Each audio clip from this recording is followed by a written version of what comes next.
attack is to do just the same thing as we did here to do it inside of this table division. So I'm going to take all of this text and I'm going to Control X and cut out that content. And I'm going to put table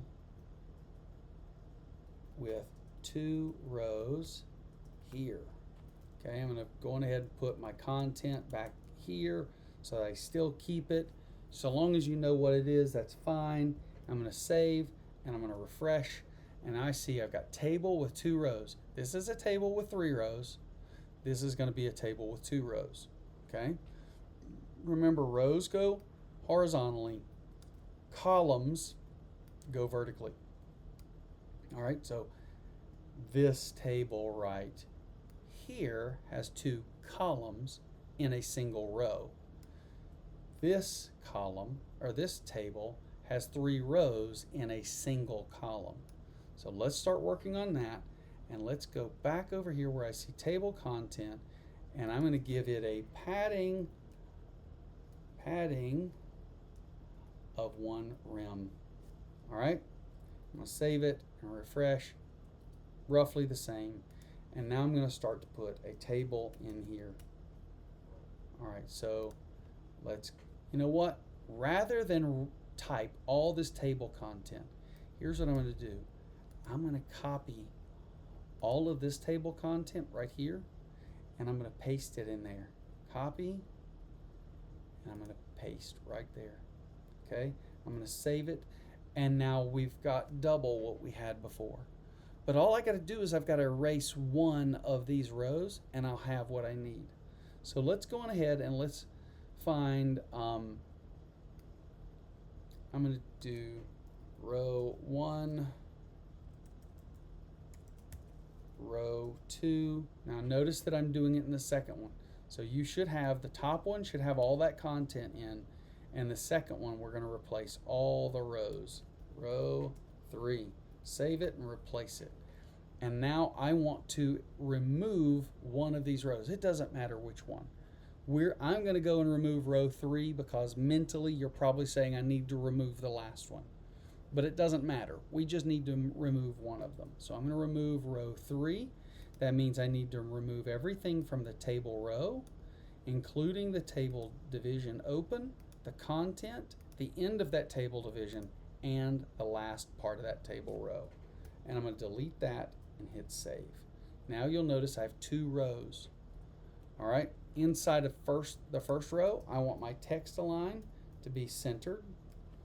And the same thing here, I want my text align to be centered. All right, saving that and refresh. Now you notice my words row 1 and 2 are centered in their boxes. Well, this first row is going to be my image.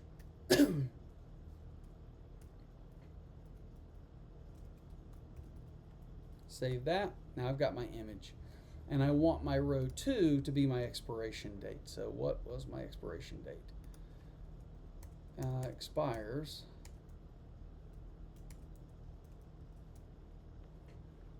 will be, expiration date will be row 2. I'm going to paste that in place. All right, so now the next thing is I need to start styling this text. So I want my font size to be, let's say, 0.8 rem. Yes, you can use decimals. And now I want my font weight to be bold. And I want my color to be, what was the color we used up here for this background? So I come up here and I look at my background color and I say I want it to be that color right there. So I come down here to my expiration date, to my color, and I copy and paste that color. All right, so now we have, this should be bold and blue, maybe a little smaller than what we expect, smaller than this word, and we hit save and we refresh. Now we have our expiration date, okay? Now we've still got a lot of wonky spacing here. In reality, I think this is too much spacing. So now I'm going to start working on the style of this table and this table along with this outer table to start taking these borders away. Okay? the first thing we want to do, normally I'd just go take all the borders out altogether, but I'm going to show you how I do this one at a time so that I get to see it happen in real time. So I'm going to take border equals 1, and I'm going to change it to 0, save, refresh. That disappeared. I don't need so much padding on everything.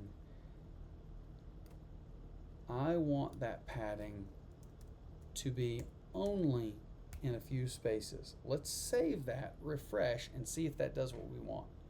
We have space between items, but you know what? I kind of want this image to not take up so much space.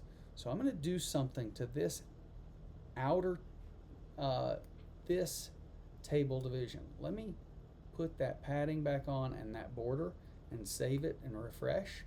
And now I'm going to take this table division and I'm going to say width is, let's say it should be, if that's 600, let's make the width to be 400 pixels. And instead of width, let's make it a max width. That way the maximum is going to be 400 pixels. We save and refresh, and now we know that we've got this one being 400 pixels. But this one right here, this table division right here, needs to also be declared as 200. If it's 600, we need to have things declared correctly. And that's where I take that padding away. Instead of 400 pixels, let's make it 70%. I don't know that that's going to do much right there. So here I've got the same text align centered, one padding, and now I'm going to do this right here, and I want it to go width to be 30%. Refresh, and now you notice that now all my text pushes this over. So 70%, 30%. Okay, it's all, boxed in here. Let's start taking these borders off now. So I'm going to come in here, and inside of right here I'm going to find this border, and I'm going to make it 0, save and refresh. That disappears. I'm going to come into this table, turn its border off, save and refresh, and now I'm going to turn this border off to 0, save and refresh. The last thing I want to do is I want to style these fonts. Alright, so the first thing I want it to be is font size. Let's do 2 rem, colon 2 rem, and let's do font. Let's do color. Let's make it a dark gray color. So let's go 1, 2, 3, 4, 5, 6. 6 number 3s after that hash right there, and save it and refresh. Okay, it's still pretty dark. Let's make it 5, 5, 5, 5, 5, 5. Save and refresh.